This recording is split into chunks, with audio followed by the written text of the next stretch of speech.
Hi guys, quick video. Just finished Jane Austen's Lady Susan a couple days ago, and I wanted to show you this series of publications. It's Penguin Classics, of course, but they're much smaller volumes. I don't know if these have a special name or not, this series, but obviously they're smaller, and you're looking at like novellas and sometimes parts of books. So you'll have there's one volume, for instance, that's a part of Nietzsche's Ecce Homo, and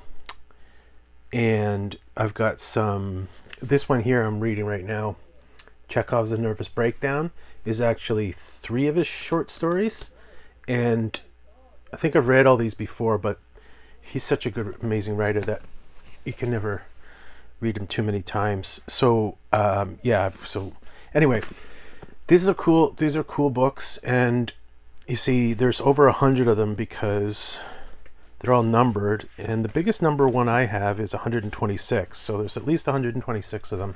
And actually there is a list, I believe, 126, looks like there's 126 of them, and you've got pieces of Homer, you've got pieces of Aesop, pieces of Casanova, some stuff like from Leonardo da Vinci. So they're not necessarily whole works, but some of them are. And Lady Susan was a whole work. In fact, this was, I believe, the first book she wrote, and it's in the epistolary form.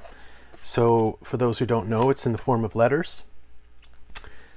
I started reading this book quite a while ago, and I gave it up for whatever reason. And what I remember being difficult was you can't figure out who the people are as they're writing. So like at the start of each letter you have such and such to such and such, and in this volume the Mr. versus the Mrs. is so small that you kind of gotta make sure you pay attention to it. So it's really important who's talking to who, obviously.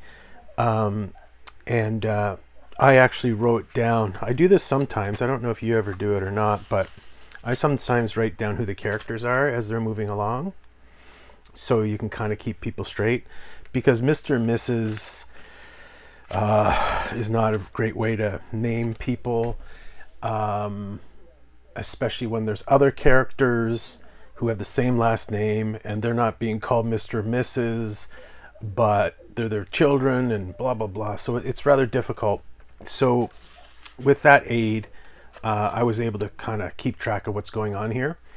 Now, this is always poo-pooed, like in terms of Austen's great works, her 6 great novels, 1, 2, 3, 4, 5, 6, yeah, her 6 great novels, and this one's sort of poo-pooed, is not very good compared to those ones. But you know what? I found this extraordinarily good. I found it extraordinarily good because I enjoyed the character development. I enjoyed the development, but not necessarily development, presentation, subtlety, and it's really neat how she was able to present different facets of her characters depending on who they're talking to.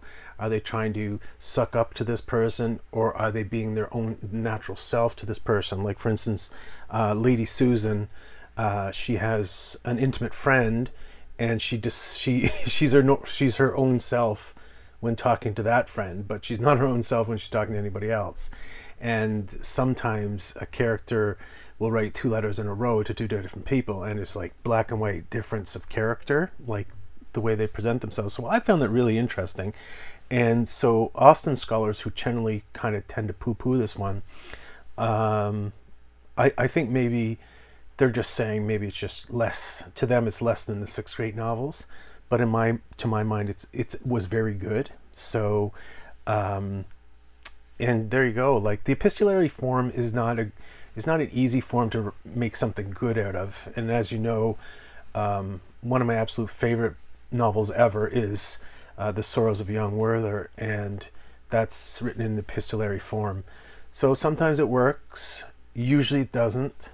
Sometimes it works. It worked here. I thought this was really good. So that's all I'm going to say tonight. But the reason I bought these books was I was working at a job and I wanted to sneak in books when I was working there. So these ones were really easy to fit into my pocket. So I'll show you the regular size penguins, right? So these are really easy to fit into a pocket. And so I use them a lot now if I'm going for a walk and I want to walk to the coffee shop or whatever, and I don't want to bring a bag or anything with me. These easily fit into any pocket and they're super easy to carry. And as I said, the list of 126 or whatever books in this series, you're definitely going to find something you like. And they're not very expensive either. So I can't remember exact price of these books. Like for instance, at the back here it says £2. You're not going to find anything for £2 would be like $4 Canadian. I don't think you're going to find them that cheap, but certainly I would say definitely under $10. So there you go. Anyway, Lady Susan's a good book, and Jane Austen rules. Thanks guys. I hope you're having a great day, and we'll talk to you again real soon. Bye.